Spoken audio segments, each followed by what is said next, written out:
most famous physical therapist on the internet. Hi, folks. I'm Bob Sharp, physical therapist. Brad Heineck, physical Together therapist. we're the most famous physical therapists on the internet. In our opinion, of Let's course, make it clear. Bob. Today we're going to talk about 12 common daily habits that can stop your shoulder pain from getting better. Let's not waste any time, Brad. Let's jump right into it. That's right. Number 1, sitting on a couch without back support or arm support. That may not make any sense to you, but if you're sitting on a couch without, like I use a throw pillow, you're going to slump. And when you're slumped like this, your shoulder is actually impinging a little more. Mm-hmm. Like if I lift like that, I can only lift this high now when I'm slumped. Right. When I sit up straight, it goes all the way up. So that little thing, you actually think, how does posture affect shoulders? That's how it does. Right. You're going to have to buy into that. The other thing is, as much as possible, especially when you're trying to get a shoulder to heal, you want to support it with a pillow. Sure. You bet. That's the first thing when I see somebody with shoulder pain, I say, every time you sit down, every time, even in the car, if there's a way to do it, Right. you know, like put it on the, Yep. what's the ledge there or whatever it is. But that's the armrest. Console, well, the console. Oh, the console. Or the armrest on the other Right. side. Right. So that's just going to help. It's going to help it calm down because otherwise the shoulder's working a little bit when it's hanging. And sometimes even a full pillow from the bed that it just squishes in there nice and soft. It really relaxes it, and then it allows blood flow and healing. Yeah, it's those little details can make a big difference. That's right. Number 2, this one, I tell you not to do it, but I do it myself a lot. Don't put your shoulders in an awkward position.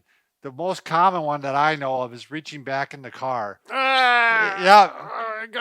Your arm is externally rotated to the limit. It's extended to the limit. Yeah. And then plus you're going to probably put some weight on it. Yeah. You know, you're going to lift something. Yeah. So, and I know, do as I say, not as I do on that one because I do it all the time. But yeah, any position where your arm is up and back like this, right, the shoulder is most vulnerable for stress and dislocation, actually. So, but that's almost it. It's even worse if it's up higher if you're reaching back and up.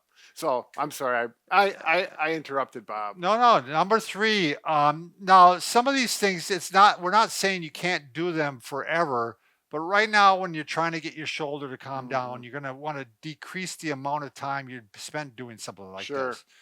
So repetitive overhead activities, a lot of shoulder problems, I'd say 80% are coming from impingement. Right. 70 to 80%. Mm-hmm. And majority. Impingement can happen very easily when you're doing overhead activities, especially like painting or pruning a tree. Right. What else would you be doing overhead, Brad? Washing windows. Washing windows. I wash my windows once a week, Bob, and so I... Do you really? No. I was going to say. Once a year if I'm... Yeah. So anyway, if you have to do it, you want to limit the amount of time, and we actually show in some of our other videos some things you can do when you're doing overhead activities to counter it. No hint? Well, I guess one thing, when you're overhead, every once in a while you grab your arms and pull back like this. Do the stretch. Yep, do it stretched back like this. Yeah. Does that make sense? Yeah. So, I'll show them. Yeah, there we go. All right, little hint we gave you there. Number 4. Even if you're doing repetitive activities with the arm level, let's say like you're working on a whiteboard or a smart board and you're writing, if you have bad posture, you're still getting that impingement. Right. So if you're working on something that's level and writing or something like that, you want to make sure that you have good posture. Well, and the posture thing, it's not only for your shoulder, it's going to help your neck, it's going to help your breathing. I mean, there's so many benefits to it. It's always such a big issue. We do have a lot of videos on posture. That's why we're posture nags, I guess you could call us. Yeah.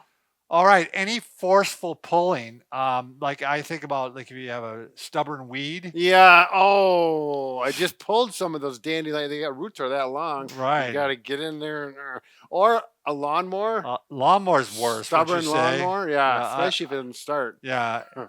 This year we have a weed trimmer pushing a rolling weed trimmer. And I tried to start it at the beginning of the year and it didn't start.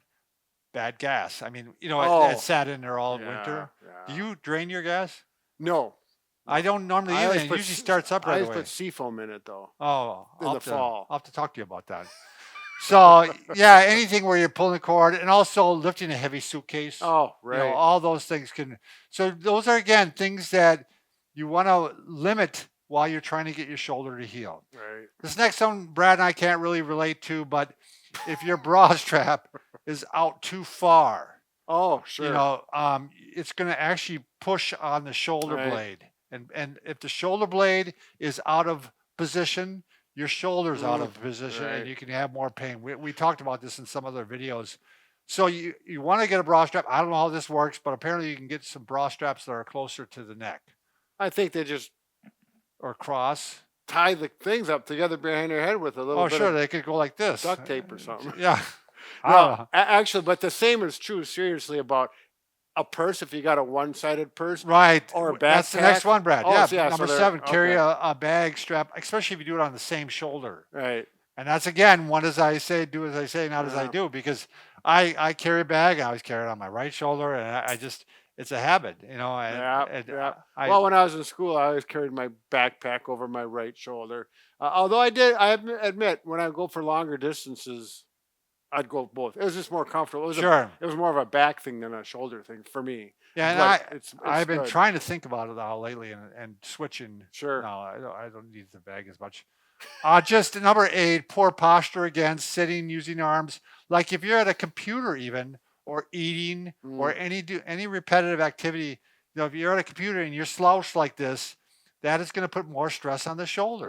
Right. It just is. So you got to work on that posture even when you're in a computer. Right. You've got to have the screen up Yeah. so that your head is up. You need to, if the computer's an issue, look at one of our videos for how to set a computer up. Brad and I have talked about this next one quite often with people. It's funny. A lot of times people come in with shoulder pain and we ask them how do they sleep, and they sleep on that shoulder. Yeah. I had one guy, he was an older gentleman. He says, I can't sleep if I don't sleep on that side. Yeah. And we talked about it, and it was tough. Yeah, it was tough. And that's why we do have hints on how to sleep with shoulder pain. We have a video called How to Stop Shoulder Pain in Bed, Sleeping Postures. Sure. And that's part of this series. So that gives a videos. couple options of sleeping on a sore shoulder with less stress. Right. Or if you sleep on the opposite shoulder, it's going to show you. Or if you sleep on your back, it's going to show you. It's a complete. I just don't want to take the time in this video to go over Sure. all 3 of those. So look for that video, How to Stop Shoulder Pain in Bed, Sleeping Postures. It's by Bob and Brad. You'll find it on YouTube. Number 10, repetitive overhead sports activities. This was my nephew. He's a volleyball player, and yeah, heavy spiker. He could send that ball, he'd make you scream. Yeah, he made like his a little shoulders child. scream, didn't he? Yeah, he did. He did. But a pitcher, a swimming, Brad. Oh yeah, You can attest to Yep, that. yep. Your friend, he's got a torn labrum, right? Swimming. Yeah, Yeah, but he does everything. he does. Between weightlifting and swimming, he breaks the rules on everything. Sure. I'm not sure if it's just from swimming.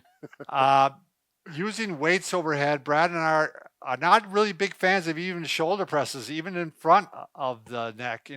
We definitely don't want you doing behind the neck. Right. The military The press. military press, Yeah. yeah. So just most people don't have good form, and that's why they're going to put themselves at risk. Most therapists, if there's a patient with a shoulder problem, they'll say, "Don't do shoulder press. Right, Don't do don't- military press." It's just Yeah, especially hold off at this time. right. Number 11, eating or working while leaning on one arm. This is one that I do again. I lean and I'm eating my food, and I always lean on this shoulder, and I have it internally rotated. Well, you should So- put something on your elbow, like something that hurts when you lean on it. Yeah, It that's kinda true, like a picks you or tack. something. Yeah. So I could do that would stop me pretty Yeah. quick, I think. So watch those habits. Watch while you're doing things. And number 12, again, performing frequent overhead activities without frequent breaks. So again, we talked about stop and extend your arms. You grab, if you're listening on the podcast, you reach your arms behind you, take one hand and grab the opposite wrist and just pull back and stretch the chest and stretch the arms. It's just a way to take some stress off the shoulder and give it a break. And it reminds me to promote that good posture. But people that have overhead jobs, like a mechanic working on the cars, and someone who does drywall for Yeah. a living and they're working on ceilings. Boy, those people have some pretty Tough challenges. Yeah, Good challenges. challenges Yeah, there. they're the ones that are gonna have to take the breaks. You know, Yeah. so this video is a part of a series of videos on shoulder pain. Go to bobandbrad.com, go to the program section, and you'll find it there. You can check it out. There you go. Thanks for watching.